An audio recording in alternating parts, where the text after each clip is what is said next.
Good afternoon, everyone. Uh, Happy to meet with all of you. Uh, I'm going to present my poster on Zika virus therapeutics based on miRNA at Asia Pacific Bioinformatics Joint Conference in person in Japan.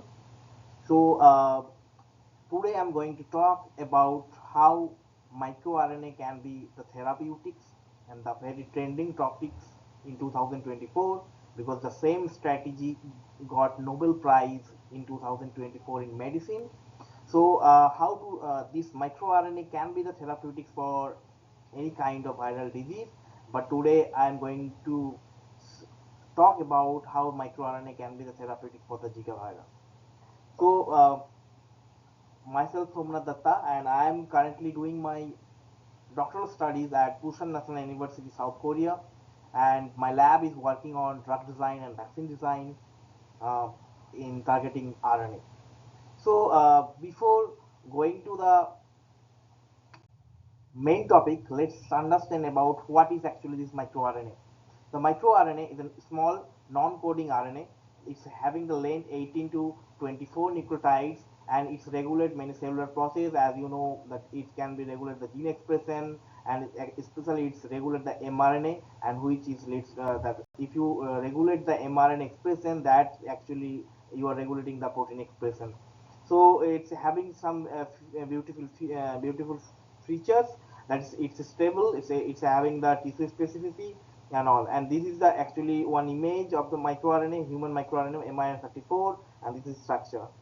So if you see the role and mechanism of action of the microRNA, it help in the gene regulation, it's help in down regulation of the gene expression, it's help for fine tuning, it's helping for the immune response, and so on.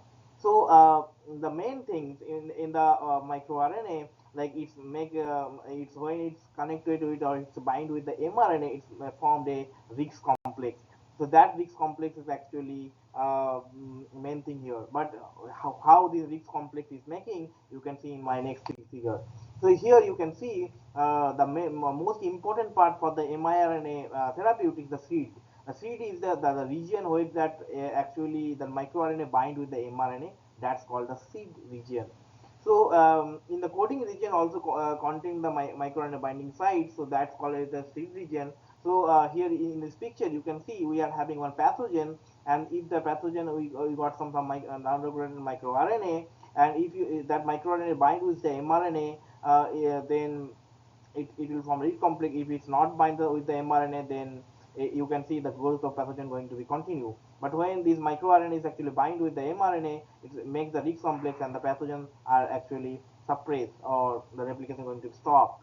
So this is a figure of upregulation and downregulation of the miRNA.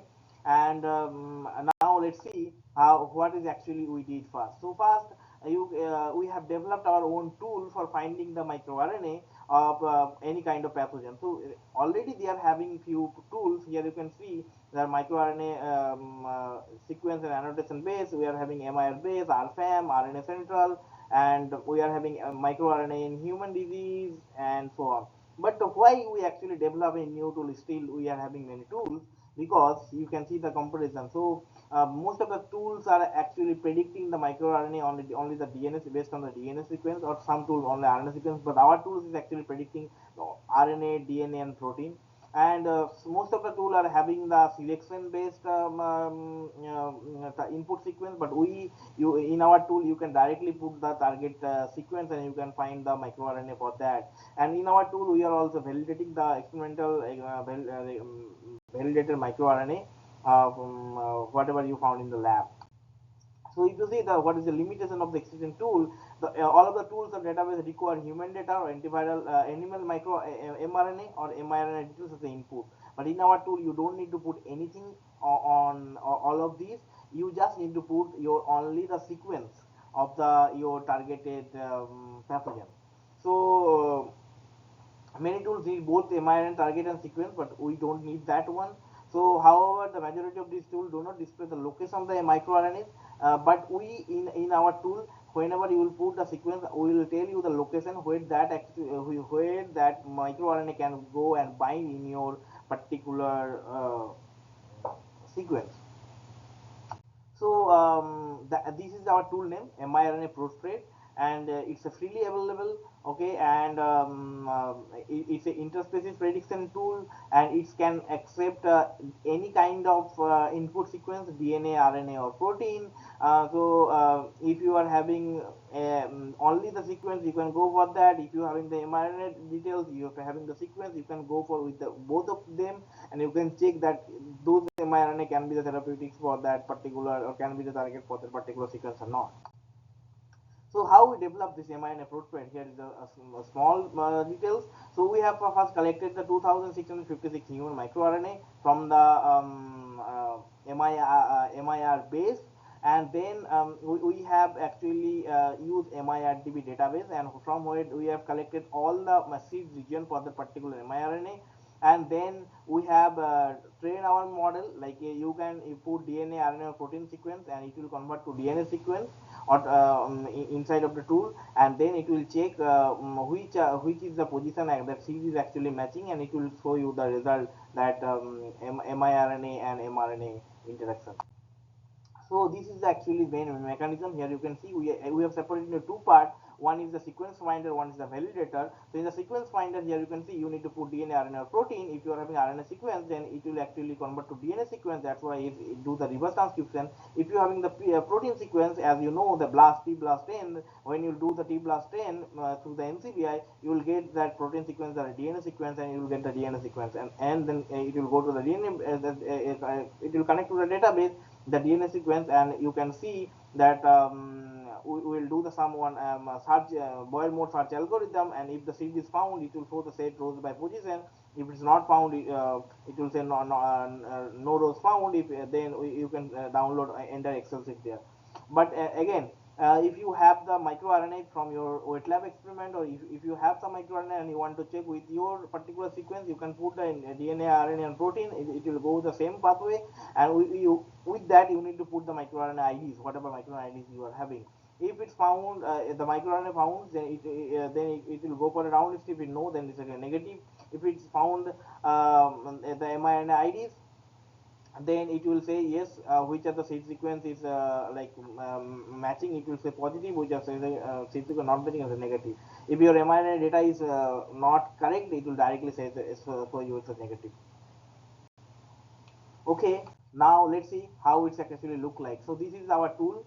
So here you need I put the Zika virus, and this is the sequence, and here you can see this is the 3' UTR sequence portion. We are having three options here. 3' UTR search, you can directly search the 3' UTR of the mRNA of the in your sequence.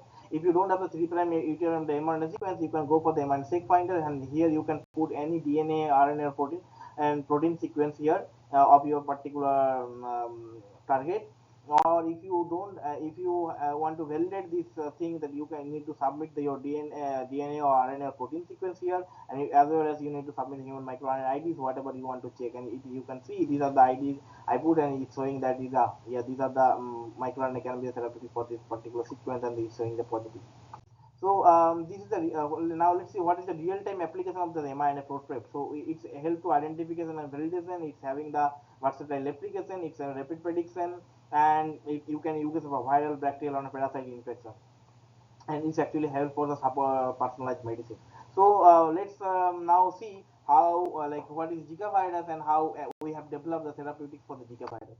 So this is the actually see you can see this is the Zika virus genome structure. You can see it's having the 5' UTR, and it's having the CDS region, it's having the 3' UTR, and the CDS polyprotein region.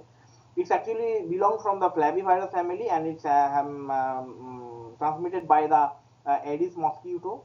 And in our study, we have used actually the polyprotein sequence, and we used the 3' UTR. As you know, the 3' UTR is the most important portion in the microRNA or mRNA therapeutics. But a few studies we have saw that CDS region or polyprotein, this CDS region also can be the good the target for the mRNA therapeutic.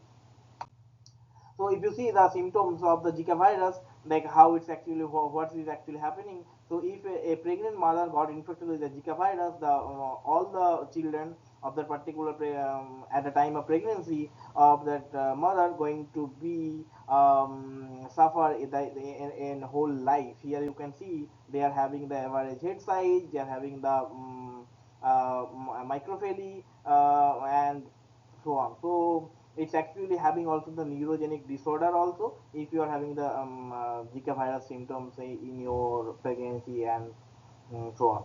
So if you see why actually we saw like why you target this virus and why we want to make some therapeutics for this, because this is the current study on current news on Indian Express and the India the Hindustan news.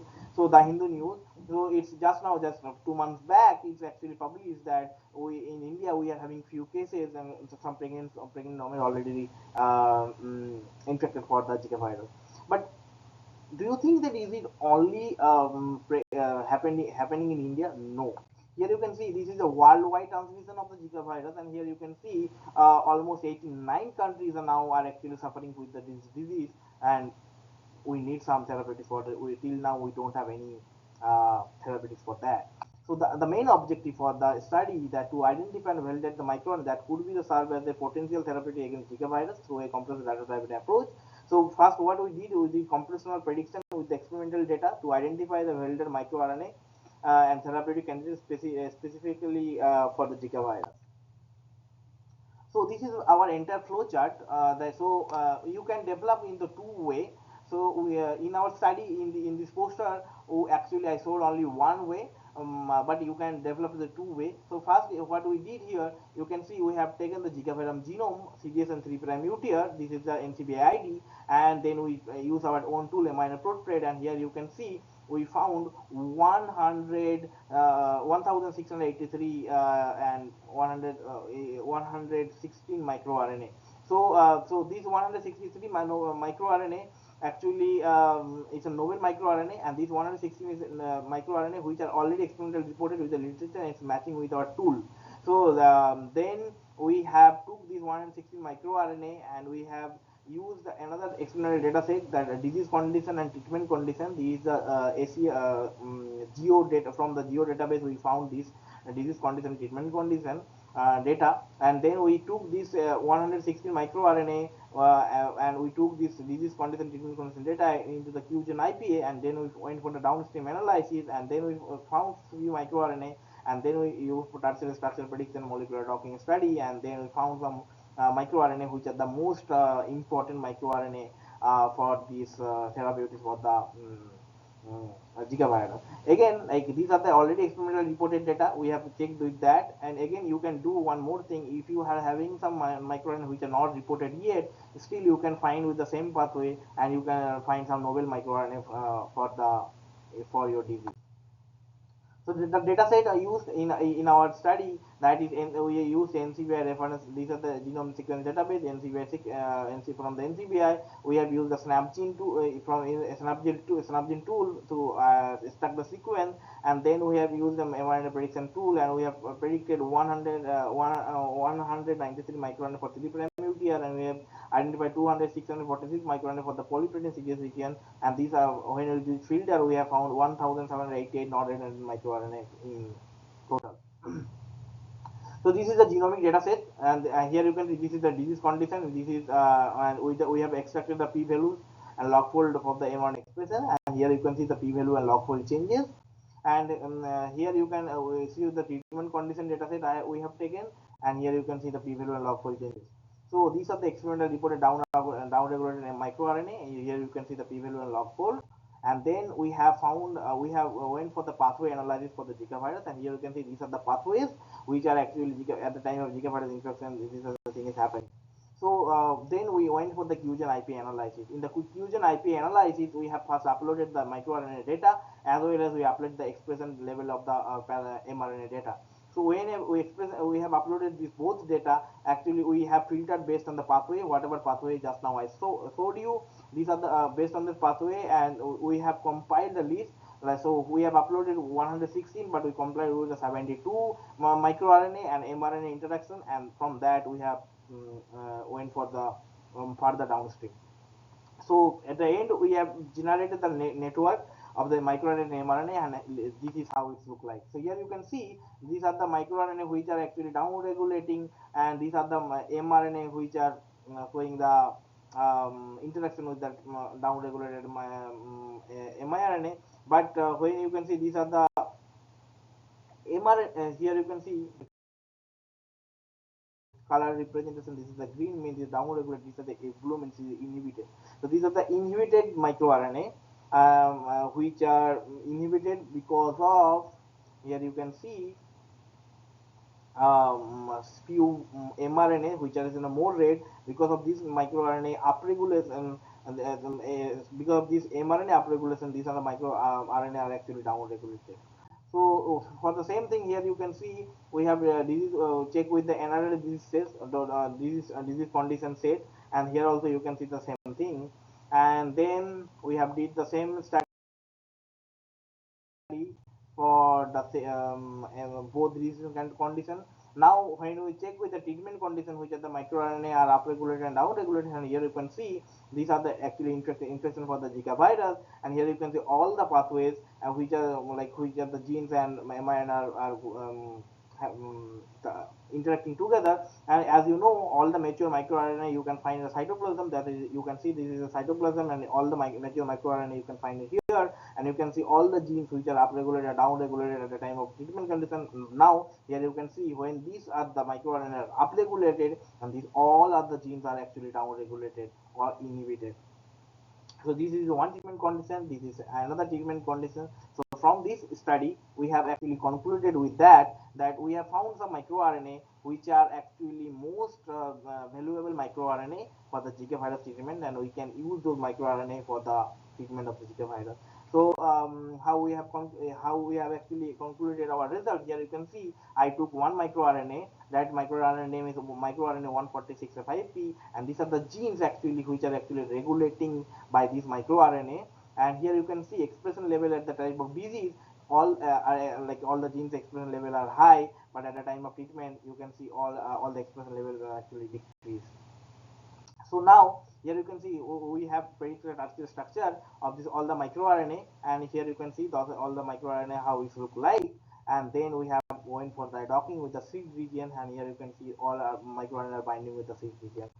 So now in the conclusion, we have concluded with the things that we have identified 5 microRNA which are the potential for the therapeutic candidate for the Zika virus, and these are also have involvement having a regulating pathway in gene expression, and these findings suggest that we have a strong this microRNA having this strong potential as a microRNA based therapeutic agent, but we need to go for the further validation in wet lab to check their efficiency. But if you see in the 3' UTR of the Zika virus structure, how where is the region is actually bind, and here you can see this is the junction, and where is this the microRNA can go and bind, and you can assume that if in the 3' structure these are the position is the microRNA go and bind, so the pathogen expression level going to be decreased. So this is my study summary. So if you we have combining the genomics data, experimental validation data, pathway analysis, and mRNA candidate against the Zika virus infection. We have now having some therapeutic potential. We have show that how the figure research going to be conducted, and we show the power of the mRNA portrait tool.